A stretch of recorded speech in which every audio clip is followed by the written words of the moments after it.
Green flag, They green set flag. their revs, find the bite point on the clutch. They're ready to release the line lockers.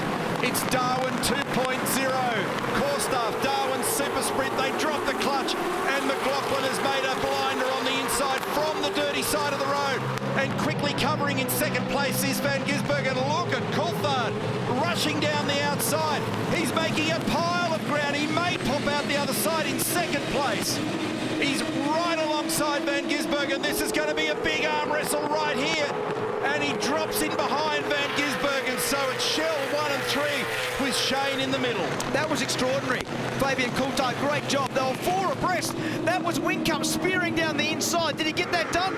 He was down the inside of Percat. Now Van Gisbergen has a little look, a little nibble at the back of McLaughlin. This is an unbelievably good first lap. Great first corner. If ever McLaughlin needed to be able to convert off the line, that was a moment, because he knows he's in for hard work this afternoon with the battle with Van Gisbergen. And what about Fabian? Just came blazing out of nowhere and went right round the outside of everybody in the run to turn 1. Okay, keep coming, mate, keep coming. Focus on whether they do the side or the rears. Red Bull let him through their garage or through the pit boom area. So it's rears for McLaughlin. Nice stop. Jamie, rears. 20 kilos of wheel, 4 to 5 kilos of rattle gun. He just jumped, Whincup just jumped Winterbottom with that stop. And is this Rick Kelly making that move down the inside at 1? Todd's given him some space. It's not completely done until you see them clear turn 1, and now he has actually been able to slot the Mustang across the nose of Hazelwood's car. We just saw those replays of Anton De Pasquale last week being involved in a pit lane incident.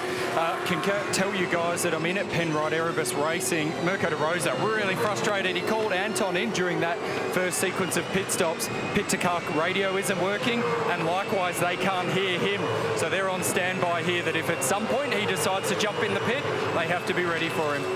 And Jack LeBrock locks the rears when the gap diminishes as Rick Kelly turns in at turn 6. Might have just tagged him there, and I think he actually does get through down the inside here.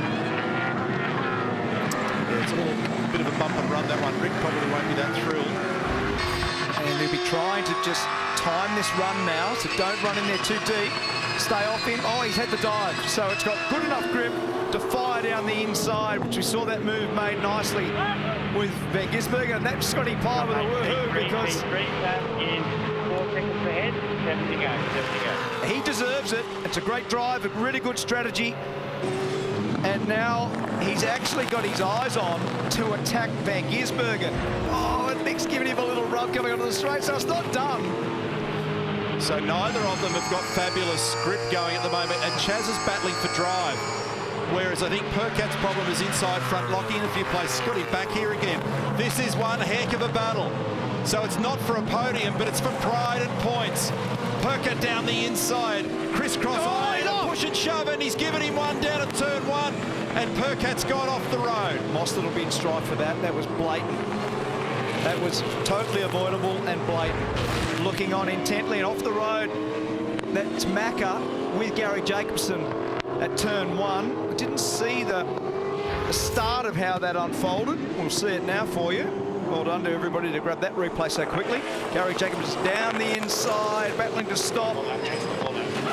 And Macaulay turns in with him. One more precious spot on that podium. He was 3rd on Saturday last weekend, Scott Pye. And remember, every point is valuable for Van Gisbergen at the moment. He's on the claw back in the championship. He's come into today's race 311 points behind the championship lead. And he's accustomed to fighting for the champ lead. At the other end of the racetrack now with a 9.6 second margin. And by the way, Gary Jacobson does get a penalty, 15 seconds for his trouble at turn 1. Out of the final quarter, a clean run to the flag, and race 17 falls to Scott McLaughlin. Beautiful drive. Blazed off in the end. It's his 50th in his career. And how about this to the flag? It's a drag race, and Van Gisbergen gets there from a fast-charging Scott Pye in a ripping drive today. Well done for everybody in the DeWalt outfit. Here is the results board for you. Core staff Darwin Supersprint, race 17. We've got another one to come. Do not leave us today. We've got some more great racing. It was even tighter in the next quali. McLaughlin over Van Gisbergen. 9 seconds in the end, and well done to Scott Pye and everybody at Charlie Swerkolt's team for position number 3. Fabian Coulthard, Cam Waters, Jamie Whincup, Chaz Mostert is going to be down the order when that all gets corrected because of the penalties. But a ripping race. What was impressive is if it's possible, I think they've actually made McLaughlin's car even stronger. Yep. And Agree. that's ominous for everybody else in this field.